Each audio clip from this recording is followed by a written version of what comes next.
बच्चों, तो इस बार आप बायो के क्वेश्चंस देखकर काफ़ी ही खुश हुए होंगे क्योंकि क्वेश्चंस बहुत ही अच्छे पूछा गया है। जो अगर आप सीरियसली पढ़े होंगे तो आप बहुत अच्छे से क्वेश्चंस को बना पाए होंगे। ठीक है बच्चों, तो आज बायो सेक्शंस में हम आपका जूलॉजी का क्वेश्चंस डिस्कस करने जा रहे हैं। ठीक है, और क्वेश्चंस नंबर 151 से, जिसमें आपको डिजीज से पूछा गया है और नीट में तो हर साल डिजीज से क्वेश्चन पूछा जाता है।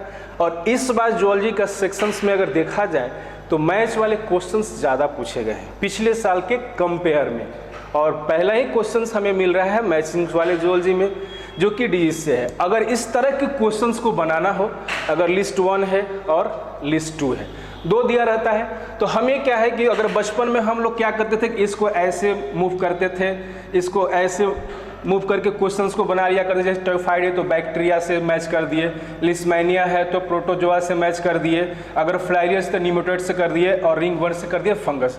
तो इस तरह से करने से बच्चों कन्फ्यूजन्स ज़्यादा क्रिएट होते हैं क्वेश्चंस बनाने में, कौन किससे मैच किया। तो इस तरह के क्वेश्चंस को बनाने के लिए सबसे अच्छा तरीका और बेस्ट तरीका है कि टाइफाइड किससे होता है, तो बैक्टीरिया से, तो यहाँ पे हम लोग 4 लिख लेंगे। लिस्मेनिया किससे है, तो प्रोटोजोआ से है, तो यहाँ पे हम लोग 3 लिख लेंगे। और रिंगवर्म किससे है, फंगस से है, तो यहाँ पे हम लोग 1 लिख लेंगे। फ्लाइरियस किससे है, निमोटोइड से है, तो 2 लिख लेंगे। हम ज़्यादा इस पर फोकस नहीं करते, हम अपना इस सीक्वेंस को रीडिंग को पढ़ते हैं 4 3 1 2 और डायरेक्ट चॉइस में आते हैं 4 3 1 2 किस में मिल रहा है, तो हमें ये 4 में मिल रहा है। बहुत ही इजी तरीके से इस क्वेश्चंस को हम लोग सोल्व कर लिए। नेक्स्ट क्वेश्चन से बढ़ते हैं, वही जो है आपको मैच वाला ही क्वेश्चन से। देखिए बोले ना कि इस बार जूलॉजी में बहुत सारे क्वेश्चन जो है आपको मैच से पूछे गए हैं। इस क्वेश्चंस को भी हम लोग देख रहे हैं जो कि रिप्रोडक्टिव हेल्थ से क्वेश्चन है। ठीक है, और उसमें आपको आईओडी से रिलेटेड क्वेश्चन है। तो ये कह रहा है कि नॉन मेडिकेटेड आईओडी, मतलब जो से कि जो मेडिसिन हो या जिससे हार्मोन्स वगैरह रिलीज ना हो, तो कौन सा क्वेश्चन इसमें हो सकता है, इसमें लिप्स लुप सकता है, जो कि इसका ये 3rd है। अगर उसके बात करें कॉपर रिलीजिंग आईओडी, तो मल्टीटोड 375 डायरेक्ट एनसीईआरटी के लाइन से है, तो इसमें 1 हो जाएगा। उसके बाद करें हार्मोन्स रिलीजिंग आयोडीन्स, तो कौन से होंगे, LNG 20 जो कि 4, इसी तरह से सारा सोल्व करेंगे। उसके बाद इम्प्लांट जो कि प्रोजेस्टेरोन से है, 2 होगा। तो इसमें हम लोग देखेंगे 3 1 4 2 3 1 4 2 3 1 4 2, जो कि इसमें सेकेंड आंसर हो रहा है। नेक्स्ट क्वेश्चन की तरफ बढ़ते हैं हम लोग, जो कि हर साल स्टेटमेंट के क्वेश्चंस एग्जाम में आपके बढ़ते भी जा रहे हैं, और मोस्टली जो स्टेटमेंट के क्वेश्चंस रहते हैं आपको एनसीईआरटी के डायरेक्ट लाइन से रहते हैं, पूरा एकदम हूबहू उस लाइन को यहाँ पर लाकर रख दिया जाता है। और 153 क्वेश्चंस को जैसे ही हम लोग देखेंगे, स्टेटमेंट 1 को पढ़ेंगे जो कि रिप्रोडक्शन चैप्टर से है। द प्रेजेंस और absence of hymen is not reliable indicator of virginity. Answer is statement 1 is right. अगर बात करें स्टेटमेंट 2 की, the hymen is torn during the first coitus only, क्या ये सही है, नो। यहाँ पे क्या होगा, हॉर्स राइडिंग भी होगा, अगर स्पोर्ट भी है, अगर जॉगिंग भी है, इस तरह की एक्टिविटी में भी जो है हाइमन्स टर्न कर जाते हैं।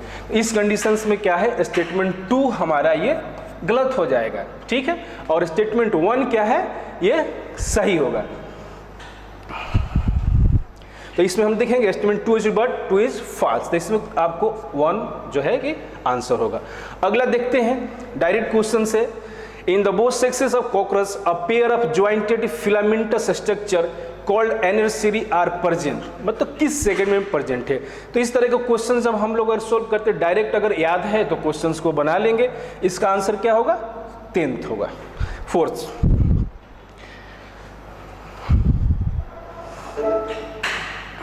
अगला क्वेश्चन समझते हैं, 154 हो गया, 155। फिर देखिए अगेंस्ट क्वेश्चंस मैच वाला, फिर क्वेश्चंस आ गए, अगेन मैच क्वेश्चन आ गया।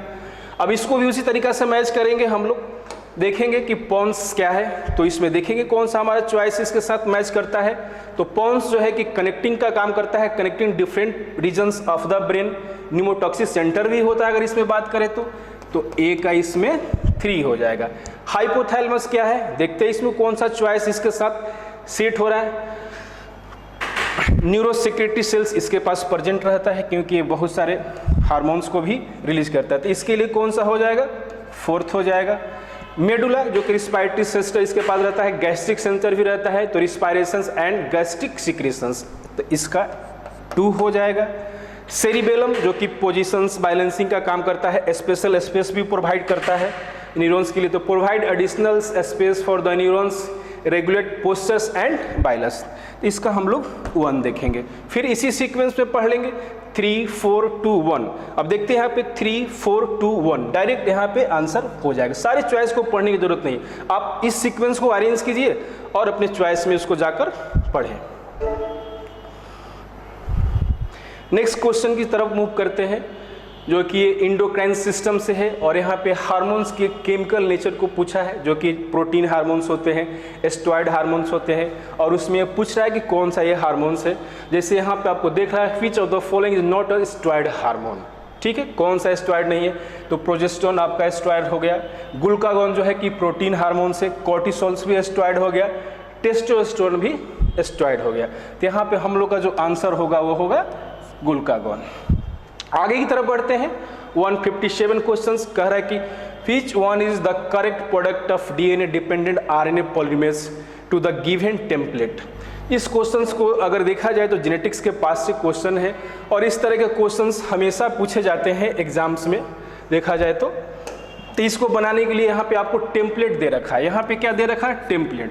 कभी कभी क्या होता है कि कोडिंग भी दे देता है स्टूडेंट, और उसके बाद पूछता है कि आरएनए कैसे बनेगा, तो उस कंडीशंस में जब कोडिंग दिया रहता है तो हम लोग उसको टेम्पलेट में पहले कन्वर्ट करते हैं, लेकिन हम लोग को क्वेश्चंस आसान है कि पहले ही ये टेम्पलेट में दे रखा है, ठीक है। तो हमें आरएनए बनाना है, तो यहाँ पे हम लोग क्या लेंगे, टी है दे रखा है तो ए लेंगे, ए है यहाँ पे यू लेंगे क्योंकि यहाँ पे थाइमिन्स नहीं है क्योंकि आरएनए बन रहा है, सी है तो जी लेंगे, उसके बाद ए है तो यू लेंगे, टी है तो ए लेंगे, इसके बाद जी तो सी, सी जी, आगे तक बढ़ना पड़ेगा हमें, ए है यहाँ पे 3 ई लेंगे हम लोग, उसके बाद टी है ए लेंगे, इसके बाद यू लेंगे, उसके बाद क्या लेंगे हम लोग, ए लेंगे, फिर जी जी, उसके बाद हम लोग देखेंगे फिर ए है यू, उसके बाद इसको हम लोग लेंगे ए, और इसके बाद सी है जी, और उसके बाद यू, और हमारा ये डायरेक्शंस क्या हो जाएगा 5 डैश से 3 डैश की तरफ हो जाएगा।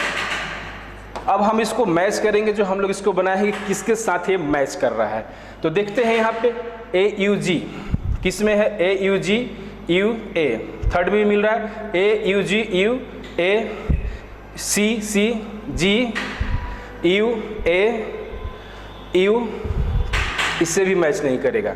इसको हम लोग देखेंगे किससे मैच कर रहा है, A U G U A, C C G U A, उसके बाद जी जी, उसके बाद यू ए और जी यू, तो ये जो है आपको 1 के साथ ये मैच कर रहा है। उसके बाद नेक्स्ट क्वेश्चंस को हम लोग देखेंगे 158 क्वेश्चंस। यहाँ पे फिर आपको दे रखा है लोकोमोशंस के चैप्टर से कहे या इसको टिश्यू से कहे, कि टिश्यू को तो रिमूव कर दिया है, फिर भी इस क्वेश्चंस को दे रखा है, और ये फिगर भी आपको वहीं पे ही पढ़ना था। तो एक यहाँ पे जो फिगर दे रखा है स्केलेटल मसल्स का दे रखा है, बी जो है स्मूथ मसल का दे रखा है, और सी जो है कार्डिक मसल का देख रहा है।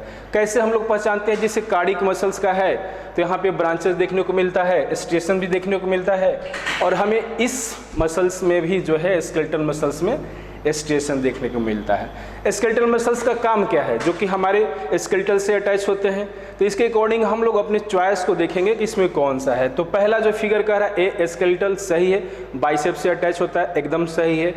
सेकेंड चॉइस कह रहा है बी कह रहा है इसमें क्या इनवॉलेंट्री, ठीक है, इंटेस्टाइन से, तो हमारे जितने भी इंटेस्टाइन है वहाँ पे स्मूथ मसल देखने को मिलेगा।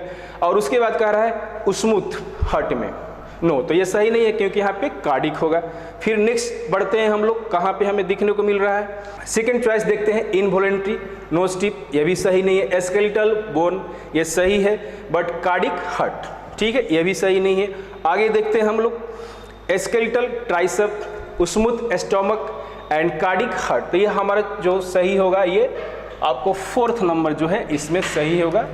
स्केलेटल ट्राइसेप सही है, स्मूथ स्टोमक सही है, और कार्डिक हर्ट सही है। तो हमारा ये चॉइस जो 4 है इसके अकॉर्डिंग सही हो रहा। नेक्स्ट क्वेश्चन देखते हैं 159। Following are the stage of cell division. Cell division के दिया है और उसमें ये सीक्वेंस पे दे रखा है और बोल रहा है कि इसको सीक्वेंस पे अरेंज किया जाए। ठीक है, तो देखते हैं हम लोग क्या उसका सीक्वेंस है सेल साइकिल का। तो सबसे पहले हम लोग क्या मिलेगा, अगर बात करें तो गैप 1 मिलेगा। ठीक है, उसके बाद गैप 1 के बाद सिंथेसिस फेज होता है, उसके बाद फिर गैप 2 होता है, उसके बाद कैरियोकाइनेसिस, तब साइटोकाइनेसिस, मतलब ई। उसके बाद अगर बात करें हम लोग तो सी। तो सबसे पहले ई यहाँ पे अरेंज कर लेते हैं, उसके बाद सिंथेसिस फेज सी, उसके बाद अगर हम लोग अरेंज करें तो ए, और उसके बाद अगर अरेंज करें हम लोग तो डी, और उसके बाद क्या मिलेगा, साइटोकाइनेसिस। तो देखते हैं ई सी ए डी बी। तो ये हमारा आंसर जो है 2 हो रहा है। इस तरह का क्वेश्चंस अगर आता है, इस तरह का क्वेश्चंस, तो सबसे पहले हम लोग खुद उसको कहीं साइड में अरेंज कर लेते हैं। बार बार क्वेश्चन से नहीं मैच करेंगे, यहाँ पे देखेंगे किससे मैच हो रहा है, इससे देखेंगे किससे नहीं, अपना खुद सीक्वेंस यहाँ पे बनाएंगे और उस सीक्वेंस को डायरेक्ट अपने हम चॉइस में देखेंगे कि कहाँ पे हमें मिल रहा है। इससे क्या होता है कि क्वेश्चंस जो है हम लोग फास्टली सोल्व कर पाते हैं। अदरवाइज क्वेश्चंस बनाने में टाइम बहुत ज़्यादा लग जाता है, क्योंकि क्वेश्चंस बनाने के लिए 1 मिनट से भी कम समय है। अगला क्वेश्चन से 160। Which of the following are autoimmune disorder. जो कि खुद का अपना इम्यून सिस्टम खुद के सेल्स पे अटैक करते हैं, उसको ऑटो इम्यून डिसऑर्डर बोलते हैं।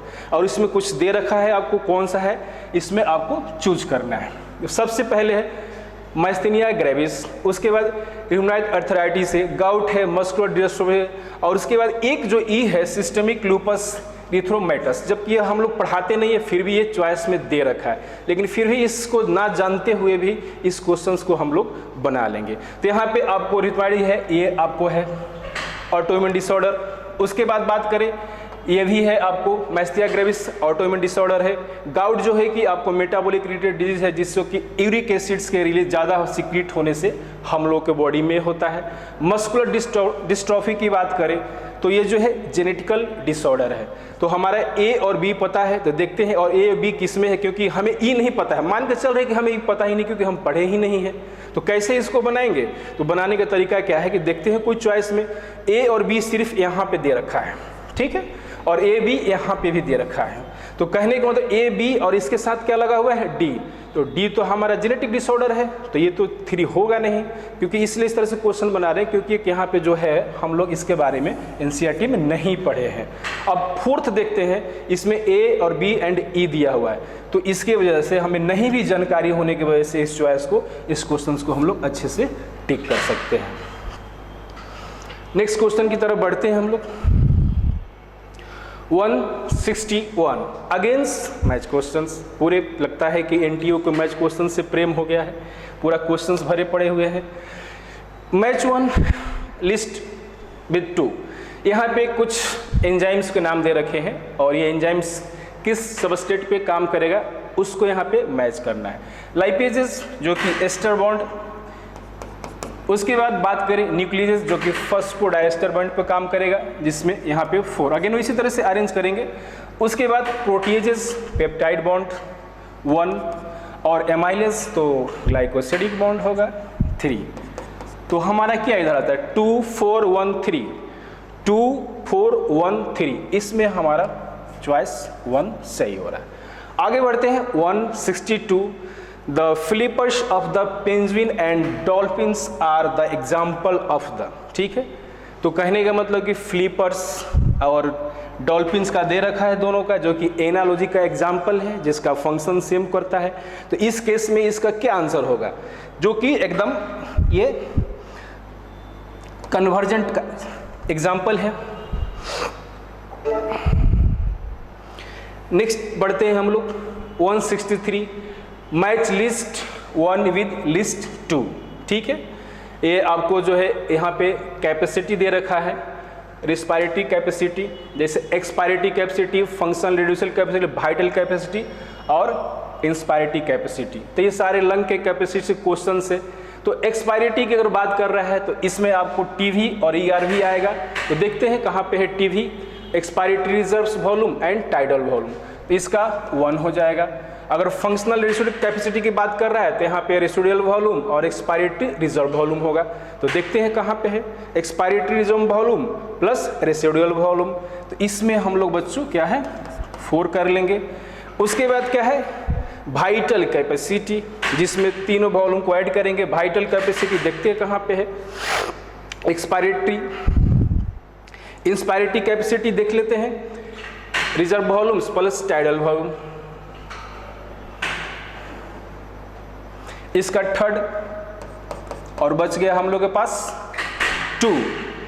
2 में है tidal volume, expiratory reserve volume. तो ये देखते हैं 163 जो कि लंग कैपेसिटी से पूछ रखा है, फंक्शनल कैपेसिटी क्या है। तो एक्सपायरेटरी अगर कैपेसिटी की बात करें हम लोग तो उसमें ERV प्लस टाइडल जो कि हमारा 2 नंबर्स में दे रखा है लिस्ट में।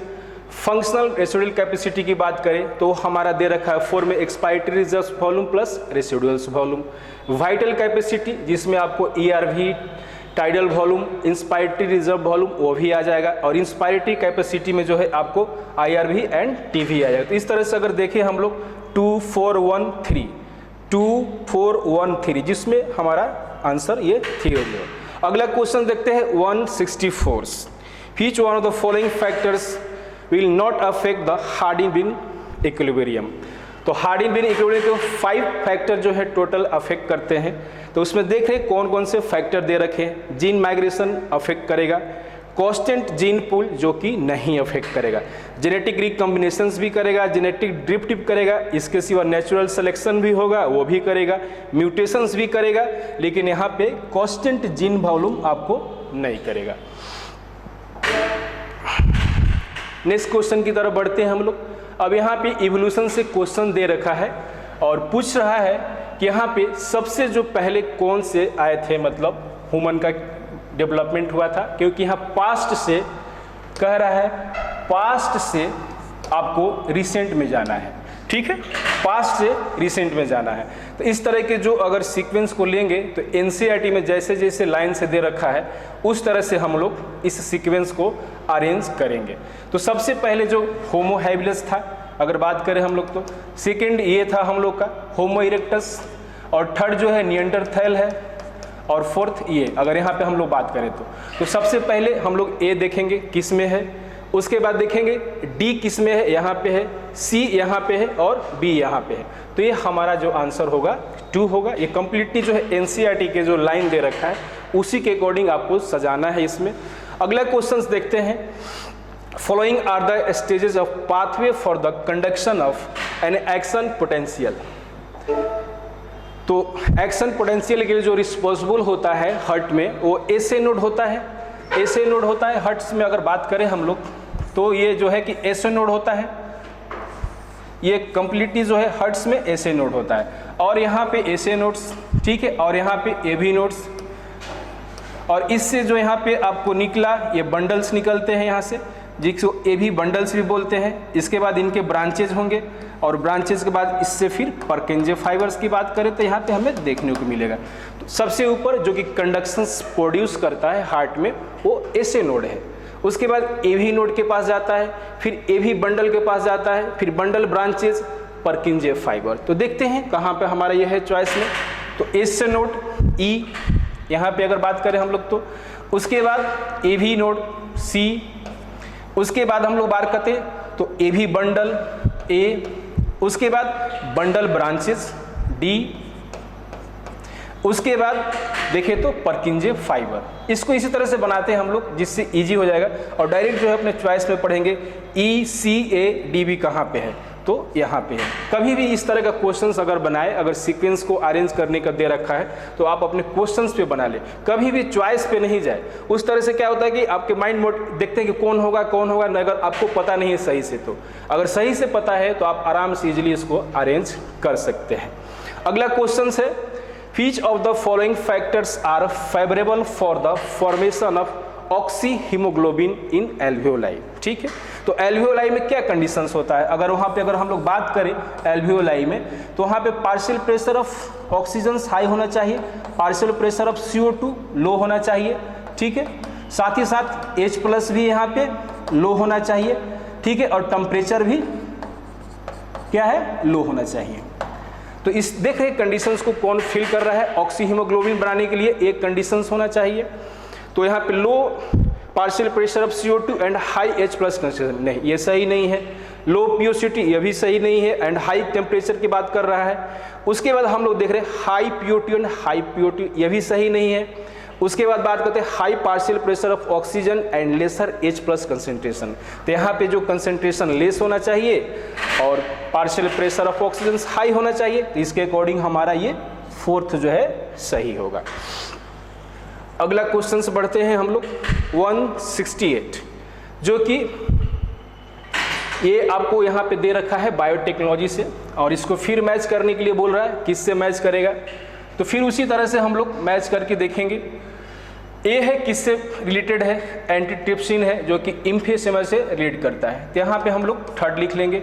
बी है क्राइल IAB जो कि बीटी टॉक्सिन्स के जीन के लिए हम लोग यहाँ पे क्राई नाम उसको रखे हुए हैं। तो ये आपको जो है यहाँ पे कॉर्न बॉर्नर के लिए हो जाता है फोर्स। इसी तरह से साइड में लिख देंगे क्राई IAC किसके लिए है, कॉटन ब्लॉर्नर के लिए है। और उसके बाद डी एंजाइम रिप्लेसमेंट थेरापी जो कि हम लोग जीन थेरापी से एडीए डिफिशियंसी को ठीक करते हैं, जो कि एंजाइम डिफिशियंसी है, इसके लिए 2 हो जाएगा। तो हमारा सीक्वेंस क्या जा रहा है 3 4 1 2, देखते हैं 3 1 2 4, तो हमारा ये फोर्थ चॉइस सही हो रहा है।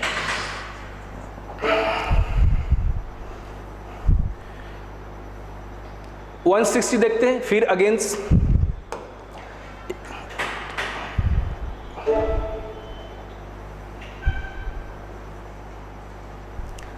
169। अगला क्वेश्चन होगा 169 एसरेशन रीजन का क्वेश्चन से। अभी एग्जाम्स में आपके बहुत एसरेशन क्वेश्चन पूछे भी जाते हैं और बच्चे इसको देखकर डर जाते हैं कि एसरेशन रीजन का क्वेश्चन से कैसे बनेगा, जबकि ये क्वेश्चंस बनाना बहुत ही आसान होता है। एसरेशंस आ कह रहा है FSH act upon the ovarian follicles, यहाँ तक तो सही है, FSH on the ovarian follicles in the female, right.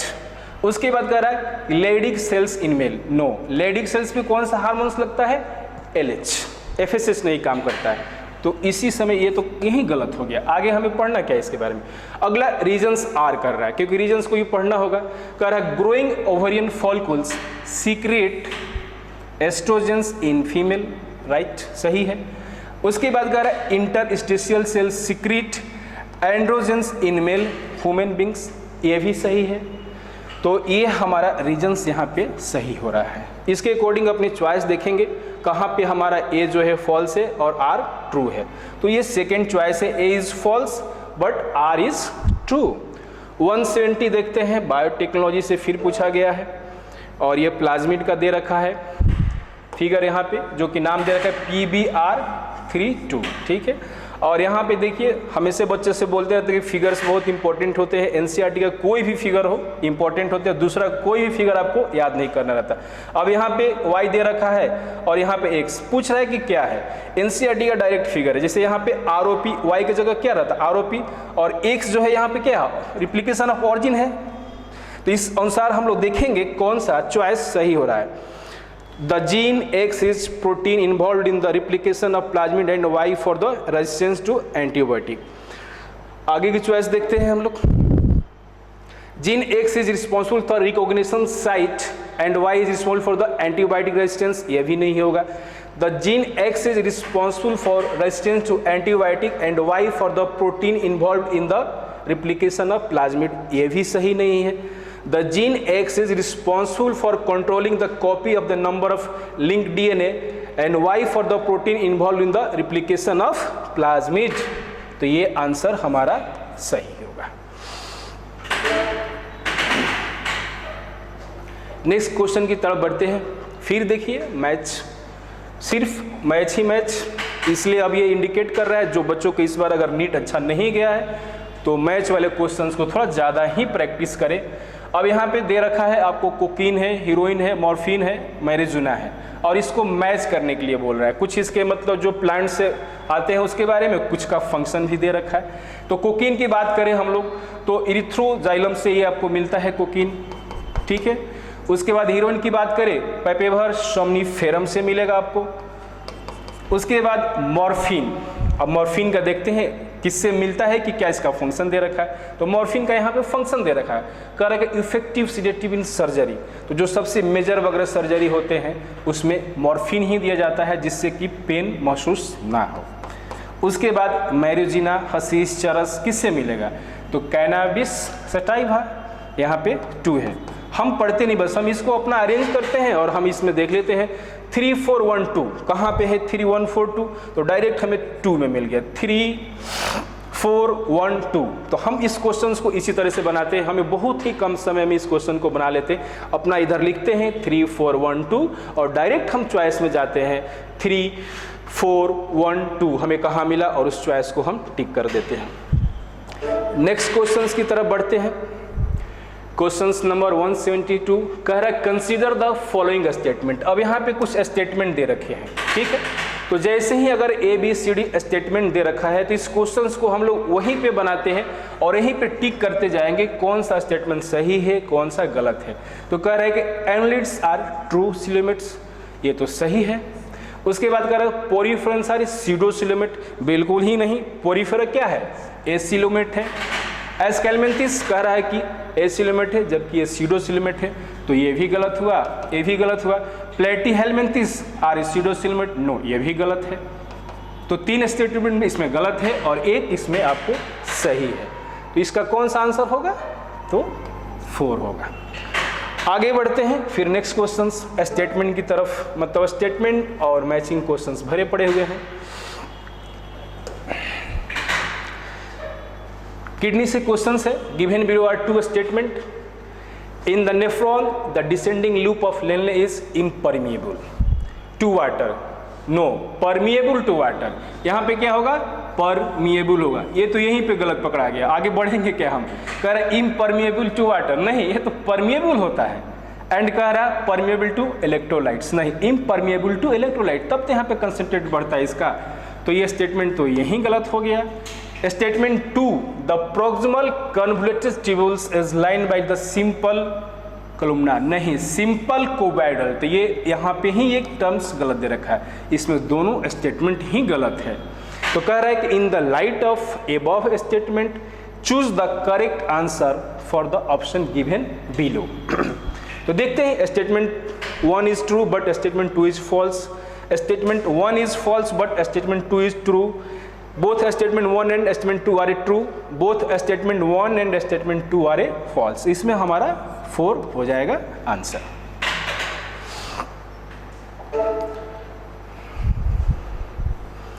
One 174 फिर मैच का क्वेश्चन है, लोकोमोशन से क्वेश्चन है, फाइब्रस ज्वाइंट है, कार्टिलेजनस ज्वाइंट है, हिंज ज्वाइंट है और बॉल सॉकेट ज्वाइंट है। मतलब हम लोग के जो बॉडी में जो ज्वाइंट्स वगैरह है उसमें कौन कहाँ पे ज्वाइंट्स है उसके बारे में पूछ रहा है।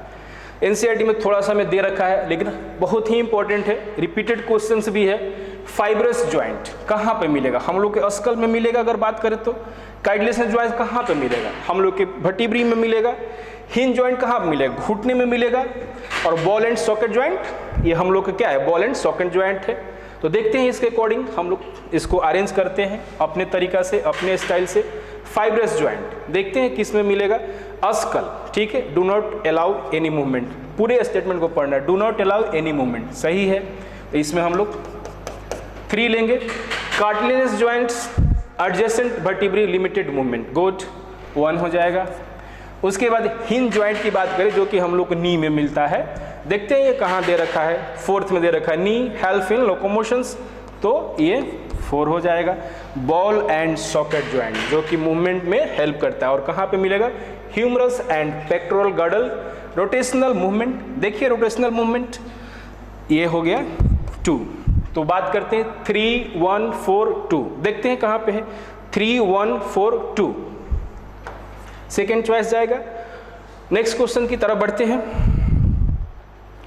Which of the following is not the natural and traditional contraceptive methods, ठीक है, मतलब अनवांटेड प्रेगनेंसी से बचा सके उसके लिए कौन सा यहाँ पे मेथड है, वही कह रहा है कि नेचुरल्स या ट्रेडिशनल्स कॉन्ट्रासेप्टिव मेथड। तो क्या कर रहा है, नॉट, यहाँ पे जरा फोकस करेंगे क्योंकि मिस्टेक यही सब होती है, नॉट की बात कर रहा है।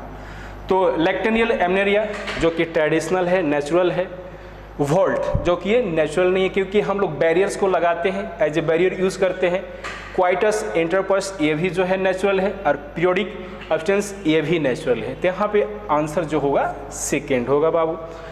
नेक्स्ट क्वेश्चन बढ़ते हैं। कह रहा है मैच 1 विद द लिस्ट 2, और कुछ यहाँ पे आपको एग्जाम्पल है, कुछ स्ट्रक्चर का नाम दे रखा है, और ये आपको जो है एनिमल किंगडम से क्वेश्चन है। अब पेलिरोब्रैंकिया किसका एग्जाम्पल है ये, तो टीनोफोरा का है, तो इसका जाएगा ए में 2 जाएगा। रेड ब्लैक किस में मिलता है, माउथ में रहता है उसके, मोलस्का में, तो 1। उसके बाद स्टोमोकॉड, हेमिकोडेटा, एयर ब्लेडर्स, जो कि बोनीफिशेस का ये कैरेक्टर है एयर ब्लेडर्स, और बोनीफिशेस किस में आता है, ऑस्टेक्टाइज में आता है, तो इसका हो जाएगा 3rd, मतलब 2 1 4 3rd। तो देखते हैं 2 1 4 3rd, आराम से इसको हम लोग टिक कर लिए।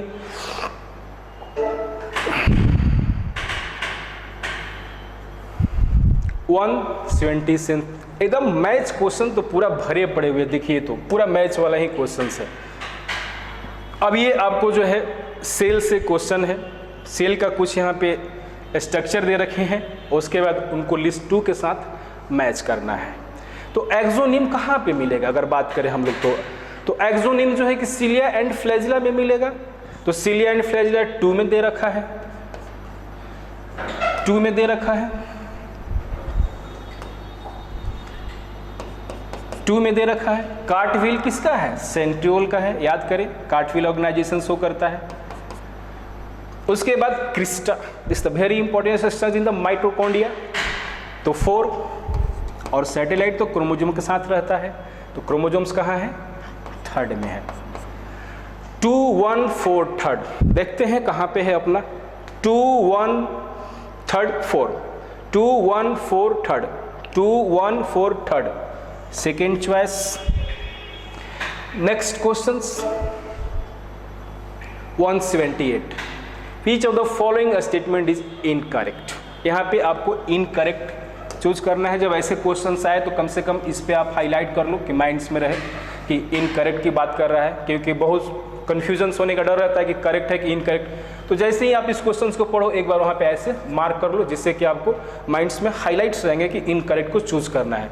Bioreactors are used to produce a small scale of bacterial cultures, ये तो पहला ही स्टेटमेंट गलत हो गया इसका आंसर ये होगा। और पढ़ के देख लेते हैं।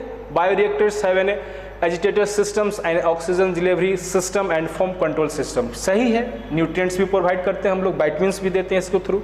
ये bioreactors provide optimal growth conditions for achieving desire product, ये भी सही है। हमें मैक्सिमम से मैक्सिमम प्रोडक्शन चाहिए तो हम लोग बायोरिएक्टर्स को यूज़ करते हैं। Most commonly use bioreactors are a stirring type, ये भी सही है। इसका मतलब हम लोग का इनकरेक्ट जो है वो 1 होगा। 179, अगर 179 देखें तो फिर मैच, मतलब मैच के क्वेश्चन से लगता है कि ज़्यादा ही प्रेम हो गया है। अब देखते हैं, ये आपको सेल डिवीजन से क्वेश्चन से, सेल डिवीजन में भी मियोसिस से क्वेश्चन है, और वहाँ पे मियोसिस का जो प्रोफेज 1 का स्टेज है उस स्टेज से क्वेश्चन दे रखा है, और पूछ रहा है कि लिस्ट 2 में लिस्ट 1 को मैच करना है। तो इसमें क्या क्या इवेंट्स होते हैं, जैसे डायकिनेसिस में कौन से इवेंट होंगे, पैकेटिन में कौन से इवेंट होंगे, जाइगोटिन में कौन से इवेंट होंगे, लिप्टोटिन में कौन से होंगे, यही दे रखा है। तो सबसे पहले आपको यहाँ पे डायकिनेसिस दे रखा है, जिसमें कि टर्मिनाइजेशन ऑफ कैजमाटा होता है। तो देखते हैं कहाँ पे है इसमें चॉइस में, कंप्लीशन ऑफ टर्मिनाइजेशन ऑफ कैजमाटा, तो इसमें आपको ये 2 हो जाएगा। पैकेटिन में क्या होता है अगर बात करें हम लोग, तो अपीयरेंस ऑफ रिकॉम्बिनेशन नोड्यूल्स होगा, जो कि 4 हो जाएगा। जाइगोटिन में क्या होगा, सिनेप्टोनिमल कॉम्प्लेक्स बनता है, तो सिनेप्टोनिमल कॉम्प्लेक्स फॉर्मेशंस कंप्लीशंस, तो यहाँ पे 1 हो जाएगा। और लिप्टोटिन्स में क्या होगा, तो देखते हैं, chromosomes look like thin thread, तो 3rd। फिर अपने सीक्वेंस को पढ़ेंगे और चॉइस में डायरेक्ट इंटर करेंगे। 2 4 1 3, 2 4 1 3, हमारा यहाँ पे 1 सही होगा।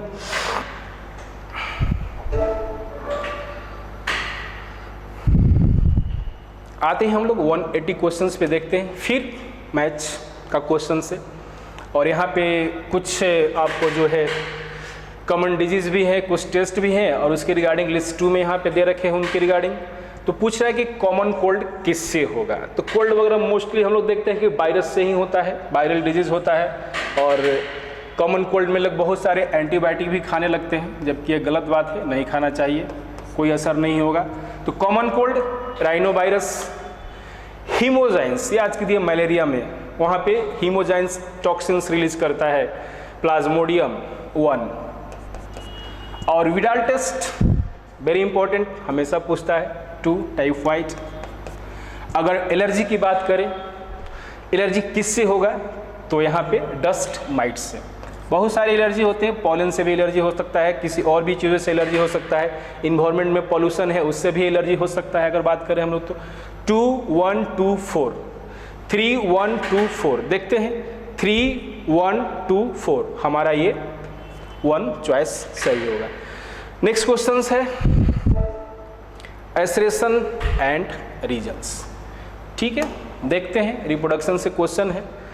Given below are two statements, one labels assertion से and the other label as a reasons R. Assertions, breast feeding during the initial period of infant growth is recommended by doctor for bringing healthy baby.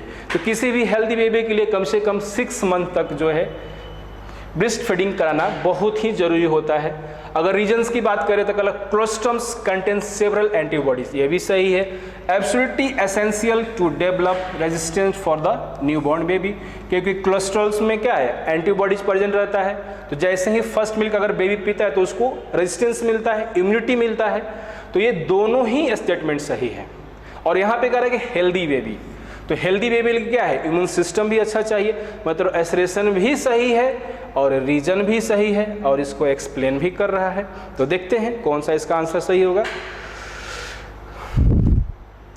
Third choice को देखते हैं हम लोग पढ़ के। Both A and R is correct and R is the correct explanation of A, मतलब सही explain भी कर रहा है, इसलिए हमारा ये होगा आंसर। फिर देखिए मैथ्स का क्वेश्चंस, अगेन मैथ लिस्ट 1 और लिस्ट 2 को मैच कर रहा है। और यहाँ पे जितने भी आप देख रहे हैं ना, ये सब कॉमन नेम दे रखा है। यहाँ पे इसका जीनस नेम दे रखा है, इधर कॉमन नेम दे रखा है। अब यहाँ पे टेरोफाइलम है, मैगजीन है, प्रिस्टिस है, एग्योसाइड्स है। तो टेरोफाइलम एग्योसीड्स, अगर बात करें मैगजीन्स का तो हैगफिश, ठीक है। प्रिस्टिस जो है सेकेंड सॉफिश, और उसके बाद एग्योसीड्स की बात करें हम लोग तो ये फ्लाइंग होता है, 4 होता है। और एंजल फिश किसको बोलते हैं, टेरोफाइलम्स को। तो टेरोफाइलम्स थर्ड। 3 1 2 4 3 1 2 4 हमारा ये 4th जाएगा।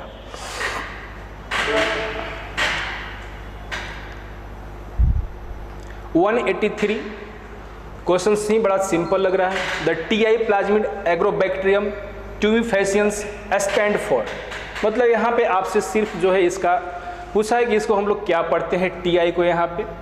तो इसका नाम है टीआई का tumour inducing plasmid. Answer 1।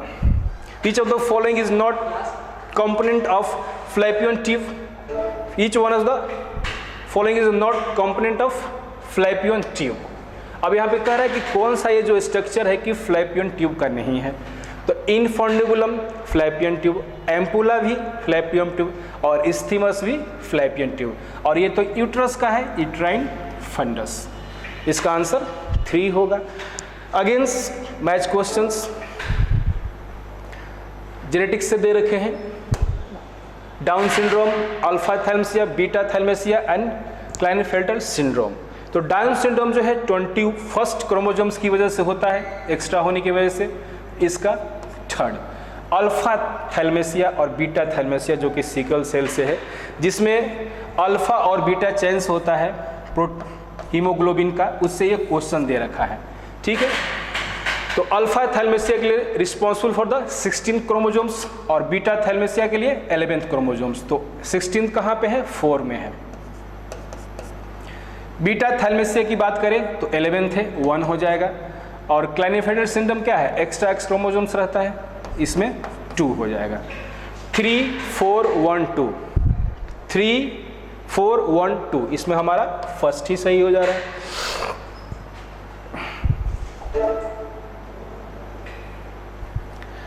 Next question 186। जो कि सेक्शन बी का क्वेश्चन है। यहाँ पे आप लोग के 5 क्वेश्चंस लीव करने रहते हैं। The following are the statement about non coordinates. कह रहा है कि नॉन कोऑर्डिनेट्स के लिए कौन सा स्टेटमेंट है, जरा इसको देखा जाए इसमें।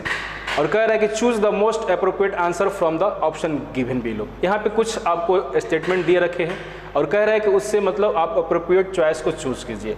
Firings is perforated, non coordinate की बात कर रहा है और कह रहा है कि firings is perforated by the Gill slit. ये तो कोऑर्डिनेट का कैरेक्टर है, तो ये भी जो है गलत हो जाएगा। नॉन कोऑर्डिनेट एब्सेंट, ये सही है। Central nervous system is dorsal, ये तो गलत है, ये तो कोऑर्डिनेट्स का होगा। Heart is dorsal if present, अगर हार्ट उसके पास प्रेजेंट है तो डोर्सल साइड में होगा, तो ये सही है। उसके बाद post anal tail is absent, ये भी सही कह रहा है क्योंकि पोस्ट एनल टेल कहाँ पे प्रेजेंट रहता है, कोऑर्डिनेट का कैरेक्टर है, कोऑर्डिनेट में प्रेजेंट रहता है किसी न किसी स्टेज में, एम्ब्रियोनिक स्टेज में भी रहेगा या एडल्ट स्टेज में भी रहेगा। तो यहाँ पे क्या है आपको ए और बी, ठीक है। तो देखते हैं आंसर कौन, choose the appropriate answer from the option given below. तो यहाँ पे बी और डी और ई, बी डी ई, चॉइस 1 सही है। मैच 1 विद लिस्ट 2, फिर क्वेश्चंस वही है और यहाँ पे इवोल्यूशन से क्वेश्चन दे रखा है। एरा है, एरा टाइम पीरियड दे रखा है, प्रोटोजोइक एरा है, सिनोजोइक एरा है, पैलियोजोइक एरा है। तो मेसोजोइक एरा की बात करें तो उसमें कौन से आते हैं, तो बर्ड्स एंड रेप्टाइल्स आ जाएंगे, फ्लाइज उसी समय करते हैं ये। प्रोटोजोइक एरा मतलब, उसके बाद सिनोजोइक एरा और पैलियोजोइक एरा। तो प्रोटोजोइक एरा लोअर इन्वर्टेब्रेट के लिए है। सिनोजोइक एरा की अगर बात करें हम लोग तो सिनोजोइक एरा में आ जाएगा मैमल्स और Palaeozoic era for the fish and amphibians. तो यहाँ पे 3142 3142 हमारा यहाँ पे आंसर सेकेंड हो जाएगा।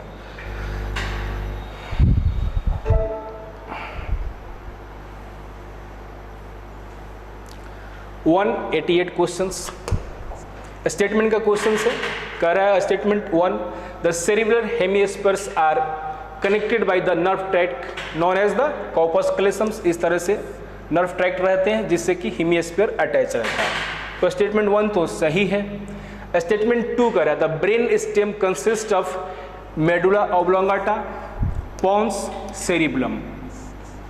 लेकिन यहाँ पे कह रहा है ब्रेन स्टेम, और ब्रेन स्टेम में क्या है, मिड ब्रेन भी तो आता है। बात करें हम लोग तो इसमें तो मिड ब्रेन भी होगा और इसमें मिड ब्रेन दे ही नहीं रखा है कहीं पे, तो इसलिए हमारा स्टेटमेंट 2 जो है गलत हो जाएगा। क्योंकि ब्रेन स्टेम का पार्ट आपको मिड ब्रेन भी है, ठीक है, हैंड ब्रेन है जिसमें कि मेडुला ऑब्लोंगाटा, पोन्स, सेरिब्लम, ये तीनों भी आ जाते हैं। देखते हैं हम लोग कौन सा स्टेटमेंट इसमें सही है। Statement 1 is correct but statement 2 is incorrect. इसमें हम लोग का फर्स्ट आंसर हो जाएगा।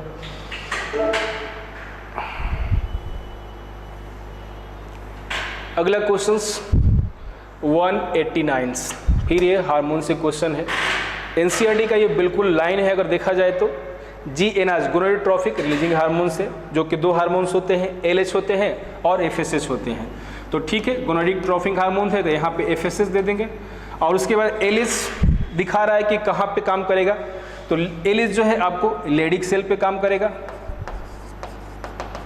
ठीक है। उसके बाद एंड्रोजेंस, फॉर्मेशन ऑफ स्पर्मेटिड्स। अब यहाँ पे सी कह रहा है, सी अब एनसीईआरटी में लिखा हुआ कि certain factor release by the Sertoli cell, तो यहाँ पे क्या होगा, सर्टोली सेल। उसके बाद फैक्टर्स डी, तो कहने का मतलब सर्टोली सेल है तो उसमें क्या होता है, स्पर्मियोजेनेसिस होता है। स्पर्मेटिड जो है कि स्पर्मेटोजोआ में कन्वर्ट होगा। तो देखते हैं स्पर्मियोजेनेसिस कहाँ पे है इसमें। एफएसएच ए सर्टोली सेल, ये तो नहीं होगा। FSH Leydig cells, Sertoli cells और स्पर्मियोजेनेसिस, तो यहाँ पे आंसर जो है 3 होगा। मतलब ए के पास एफएसएच, यहाँ पे बी के पास लेडिक सेल्स और सर्टोली सेल ही जो कि सर्टेन फैक्टर्स को रिलीज करता है। उसके बाद स्पर्मियोजेनेसिस, स्पर्मेटोजेनेसिस यहाँ नहीं लेंगे क्योंकि स्पर्मियोजेनेसिस होता है जिसके through spermatid convert in the spermatozoa.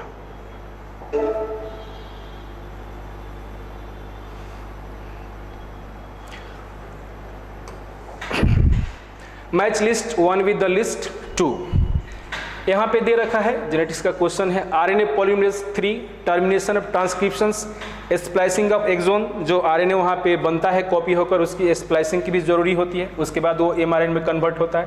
और टाटा बॉक्स आरएनए पॉलीमरेज की बात करें हम लोग तो इसमें एसएनआरए टीआरएनए आ जाएगा, 4th हो जाएगा। अगर बात करें यहाँ पे तो टर्मिनेशन ऑफ ट्रांसक्रिप्शंस जो कि रोहो फैक्टर्स काम करता है टर्मिनेशंस में। उसके बाद स्प्लाइसिंग ऑफ बात करें हम लोग तो एसएनआरपी हो जाएगा, यहाँ पे 1 हो जाएगा। और टाटा बॉक्स, देखिए टाटा बॉक्स क्या है, पढ़ना तो नहीं था आप लोग, लेकिन जहाँ पे एडेनिन थाइमिन का रिपीटिशंस होता है उसको हम लोग बोलते हैं टाटा बॉक्स, जो कि यहाँ पे 2nd हो जाएगा। देखते हैं कौन सा चॉइस है, 4 3 1 2 4 3 1 2 हम लोग का 2nd चॉइस यहाँ पे टिक होगा।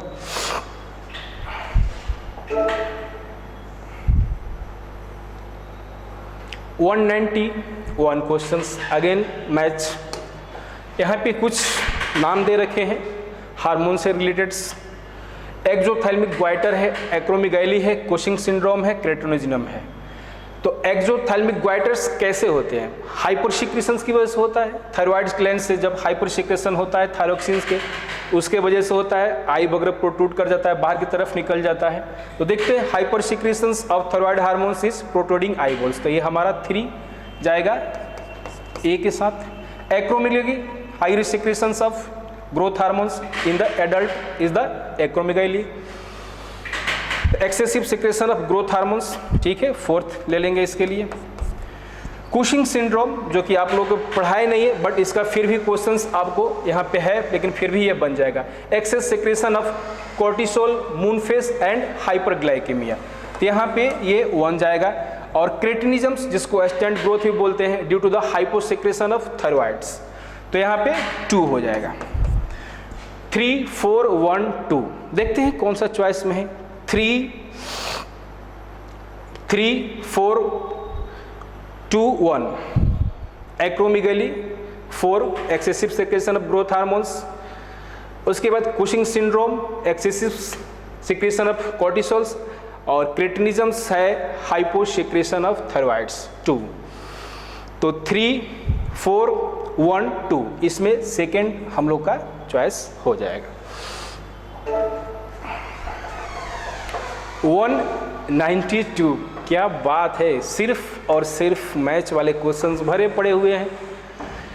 लिस्ट 1 है, फिर लिस्ट 2 को मैच करना है। कुछ उधर ग्लैंड्स के नाम दे रखे हैं और इधर कुछ जो है टिश्यूज वगैरह हैं, और पूछा जा रहा है कि किस में कौन मिलेगा।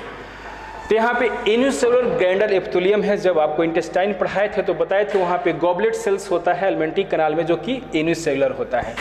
तो इसमें जो है ये हम लोग देखेंगे, यहाँ पे चला जाएगा हम लोग का 3rd कंपाउंड एपिथेलियम्स। अब कहाँ पे मिलेगा, तो हम लोग को बकल कैविटी में मिलेगा कंपाउंड एपिथेलियम्स, तो moist surface of buccal cavity 4th। उसके बाद multi cellular glandular epitheliums, multi cellular glandular epitheliums की बात करें तो सलाइवरी ग्लैंड है अगर यहाँ पे देखा जाए तो 1। और उसके बाद करें इंडोक्राइन ग्लैंडुलर एपिथेलियम्स, पैनक्रियाज जो है इंडोक्राइन का भी काम करता है और डाइजेस्टिव जूस भी रिलीज करता है। तो इसमें आपको यहाँ पे 2nd आंसर इसका हो जाएगा। अब बात करते हैं, मैच करते हैं, अपना सीक्वेंस को देखते हैं किस में मैच करता है। 3 4 1 2 3 4 1 2 1 सारे चॉइस मैं नहीं देखता हूँ, बस इस तरह से अरेंज करता हूँ और क्वेश्चंस को बनाते चलता हूँ।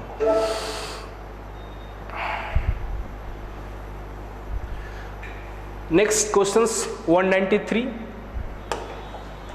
स्टेटमेंट से है, इम्यून सिस्टम से क्वेश्चन है।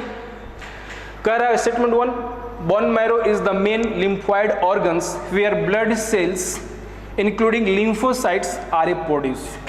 बिल्कुल ही एनसीईआरटी का ये एकदम लाइन है, खूब वही उसको लाकर यहाँ पे चिपका दिया गया है। अगर आपको एनसीईआरटी लाइन बाय लाइन याद है तो आप इसको वहाँ पे पढ़ सकते हैं। सेकेंड स्टेटमेंट क्या है, both bone marrow and thymus provide micro environments for the development and maturation of T lymphocytes. ये भी कंप्लीटली एनसीईआरटी का ही लाइन है। तो कहाँ पे लिम्फोसाइट्स बनेंगे, बोन मैरो में बनेंगे। मैचुरेशन कहाँ पे होता है, तो टी लिम्फोसाइट्स में होता है। तो स्टेटमेंट 2 भी सही है। देखते हैं दोनों में कौन सा स्टेटमेंट सही है। Statement 1 is correct, but statement 2 is incorrect. Statement 1 is incorrect, but statement 2 is correct. Both statement 1 and statement 2 are correct. तो यहाँ पे हम लोग का आंसर 3 होगा. वाव, 194 अगेंस्ट मैच क्वेश्चंस. कितने क्वेश्चंस भरे पड़े हुए हैं. इसका मतलब यही इंडिकेट कर रहा है कि आप मैच वाले क्वेश्चंस का बहुत बहुत प्रैक्टिस करें. यहाँ पे कॉकरोच से ये क्वेश्चंस लग रहा है, कॉकरोच से ही है. Match list 1 two related to digestive system of cockroach. Correct the structure used for storing food. Food को कौन स्टोर करता है कॉकरोच में अगर बात करें तो? क्रॉप. तो यहाँ पे 4 है क्रॉप. उसके बाद ring of 6-8 blind tubules at the junction of forward and mid guts. अब बताइए क्या होगा? तो सेकेंड होगा. वहाँ पे गैस्ट्रिक सिका के पास रहता है ये. उसके बाद है ring of 100-150 yellow coloured things filaments and junction of mid gut हाइड्स. तो किसका ये है? मालपिगियन टिब्यूल्स के बारे में बता रहा है. थर्ड. उसके बाद the structures use for the grinding of the food. Food को ग्राइंड करने के लिए क्या होता है? गिजार्ड्स होता है. बर्ड वगैरह में भी देखेंगे गिजार्ड्स रहता है. 4 2 3 1 4 2 1 4 2 2 3 1 मतलब ये 3 में जाएगा. 195 क्वेश्चंस देखते हैं हम लोग. Choose the correct statement given below regarding the juxta medullary nephron. 2 तरह के नेफ्रॉन होते हैं, कॉर्टिकल्स एंड जक्स्टा मेडुलरी नेफ्रॉन. तो जक्स्टा मेडुलरी नेफ्रॉन क्या होता है? वहाँ पे जो लूप ऑफ होता है वो डीप की तरफ जाता है. लूप ऑफ हेनले कहाँ जाएगा? पूरा डीप जाएगा मेडुला में. तो देखते हैं choice. Loop of Henle juxta medullary nephrons run deep into the medulla. तो हम लोग को पहला ही चॉइस पढ़े और ये पहला ही जो है सही है. उसके बाद नेक्स्ट क्वेश्चन देखते हैं. Match list 1 with the list 2, जो कि यहाँ पे हर्ट से क्वेश्चन है. पी वेब से दे रखा है. इस तरह से जो है आपको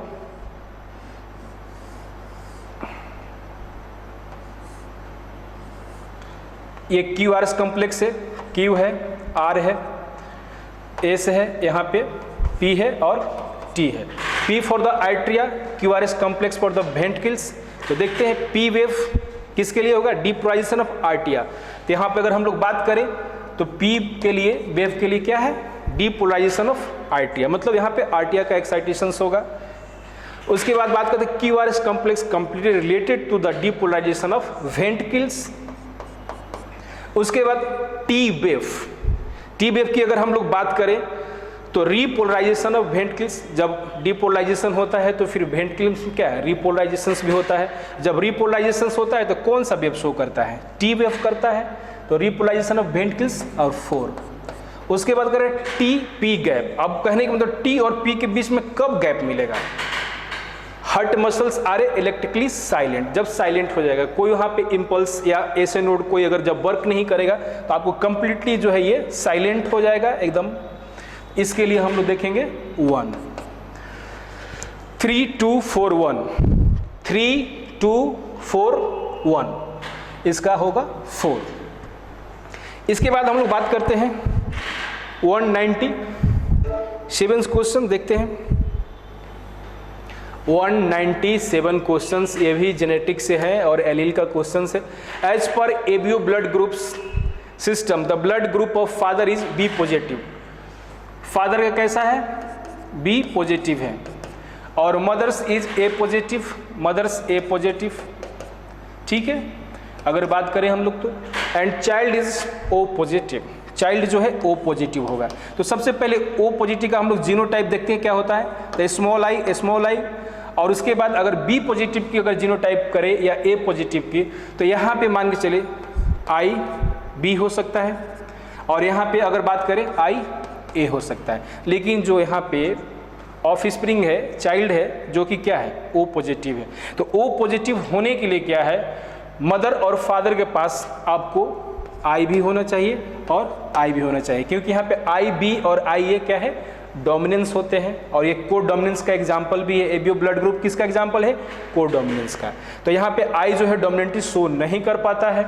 इसके अकॉर्डिंग अगर हम लोग देखें तो इसमें कौन सा चॉइस होगा जिसपे आई बी आई और आई ए स्मॉल आई और ओ पॉजिटिव के लिए यहाँ पे आई है। लेकिन आगे देखते हैं, इसमें भी दे रखा है तो आई है लास्ट में ओपोजिट के लिए, लेकिन क्या है यहाँ पे जो मदर है फादर है उनके जीनोटाइप्स में स्मॉल आई नहीं है, तो ये हम लोग का भी नहीं होगा, ये भी नहीं होगा, ये भी नहीं होगा, ये भी नहीं होगा। सिर्फ और सिर्फ जो है यहाँ पे ए आपको सही है, ए जो जीनोटाइप है सही है। अगला क्वेश्चन है 198, given below are a two statements. ठीक है, पिछले साल भी क्वेश्चन लगता है गॉज से आया था। Statement 1, Gause competitive exclusion principle state that the two closely related species competing for different resource cannot exist independently। different resource तो नहीं होता है, अगर closely related है तो क्या होगा, सेम होगा। तो ये स्टेटमेंट गलत हो गया, अगर सेम रहता तो सही हो जाता, लेकिन इसने डिफरेंट रिसोर्स वर्ड यूज किया है। देख रहे हैं कितना माइनर से क्वेश्चंस किया गया है, यहाँ पे सिर्फ डिफरेंट किया गया है सेम के जगह पे। तो इतना सारे चेंजेस आपको लैंग्वेज को अच्छे से पढ़ना होगा कि थोड़ी थोड़ी भी जो चेंजेस है आप उसको अच्छे से पढ़ सके, बिकॉज यहाँ पे सेम सिर्फ सेम होना चाहिए और यहाँ पे डिफरेंट कर दिया गया है। Statement 2, according to Gause principles during competitions the inferior will be eliminated. सही है, this may be true if resource are limited. सही है, अगर जब इन्फीरियर है वो एलिमिनेटेड हो जाएगा, क्योंकि may be true resources are limited, मतलब रिसोर्स वहाँ पे लिमिटेड है, तो उस कंडीशंस में जो है इन्फीरियर होते हैं वो एलिमिनेटेड हो जाते हैं। तो सिर्फ और सिर्फ जो है स्टेटमेंट 2 यहाँ पे सही होगा। Both statement 1 and statement 2 are false, both statement 1 and statement 2 are true. Statement 1 is false, बस स्टेटमेंट 2 इज ट्रू, इसमें सेकेंड होगा। अगला क्वेश्चन से 199, regarding the catalytic cycle of enzymes actions, biomolecule से क्वेश्चन से एंजाइम से पूछ रहा है। Select the correct sequential step, जो कि एंजाइमेटिक जो रिएक्शंस होते हैं वो एंजाइम कैसे वर्क करता है, कैसे उसकी फंक्शनलिटी है, उसके आधार पे ये दे रखा है और कह रहा है कि इसको आप अरेंज करिए। तो सबसे पहले एंजाइम्स क्या है, सबस्ट्रेट के बाइंडिंग एक्टिव साइट पे जाएगा तो E, उसके बाद सबस्ट्रेट एंजाइम कॉम्प्लेक्स बनाएगा, फिर A, उसके बाद क्या करेगा, chemical bond of the substrate break, तो उसके बाद D, उसके बाद क्या करेगा, रिलीज ऑफ द प्रोडक्ट्स, जब बॉन्ड अगर टूट गए तो प्रोडक्ट्स को रिलीज करेगा, और C, और उसके बाद क्या, एंजाइम्स फ्री होंगे again for the binding of next substrate, तो इसके बाद B, EADCB, EADCB थर्ड में ये हमें मिल रहा है। Last questions, given below are two statement. Statement 1, mitochondria and chloroplast both double membrane bound organelles. कह रहे हैं कि दोनों जो ये है डबल बाउंड मेम्ब्रेन, एकदम सही है, दोनों के पास डबल मेम्ब्रेन होता है, सेमोनोमेटिक ऑर्गेनेल भी है। अगर अगला बात करें हम लोग स्टेटमेंट 2 की, कह रहा है inner membrane of mitochondria, inner membrane of mitochondria is relatively less permeable. एकदम सही है, inner membrane of mitochondria is relatively less permeable. आगे बढ़ते, एज कंपेयर टू कोल्डोप्लास्ट। अब ये थोड़ा सा कंफ्यूजिंग हो गया, एज कंपेयर टू द कोल्डोप्लास्ट। अब यहाँ पे एक क्वेश्चन थोड़ा सा कंफ्यूजिंग है कि एज कंपेयर टू द कोल्डोप्लास्ट, कोल्डोप्लास्ट के मेम्ब्रेन से कर रहा है कि कोल्डोप्लास्ट से कर रहा है, यहाँ पे बताना बड़ा मुश्किल है। तो इस क्वेश्चंस में कुछ डाउट है, क्योंकि हो सकता है यहाँ पे as compared to the outer membrane of chloroplast होना चाहिए था, लेकिन फिर भी जिस तरह से क्वेश्चन है उसके अकॉर्डिंग जो है हम लोग आंसर करेंगे। और देखिए एनटीए इसका क्या आंसर की देता है। तो स्टेटमेंट 2 को हम लोग यहाँ पे गलत मान के चलेंगे अभी फिलहाल में, और स्टेटमेंट 1 को सही मान के चलेंगे। तो statement 1 is correct but statement 2 is incorrect. तो हाल फिलहाल में इस क्वेश्चन को थोड़ा सा डिस्प्यूटेड है ड्यू टू द लैंग्वेज, लेकिन अकॉर्डिंग टू देयर लैंग्वेज हम लोग आंसर करेंगे। तो यहाँ पे आंसर 1, तब तक इसको हम लोग मानकर चलते हैं। और आप लोगों के साथ टोटल जो है जियोलॉजी का क्वेश्चंस मैंने डिस्कस किया, और आशा करते हैं कि आप लोगों का एग्जाम्स बहुत ही अच्छा गया होगा, क्योंकि क्वेश्चंस जो इस बार बायो का रहा है काफ़ी ही अच्छा रहा है। या बोटनी के क्वेश्चंस की बात करें या जियोलॉजी की क्वेश्चंस की बात करें। ठीक है, बेस्ट ऑफ लक।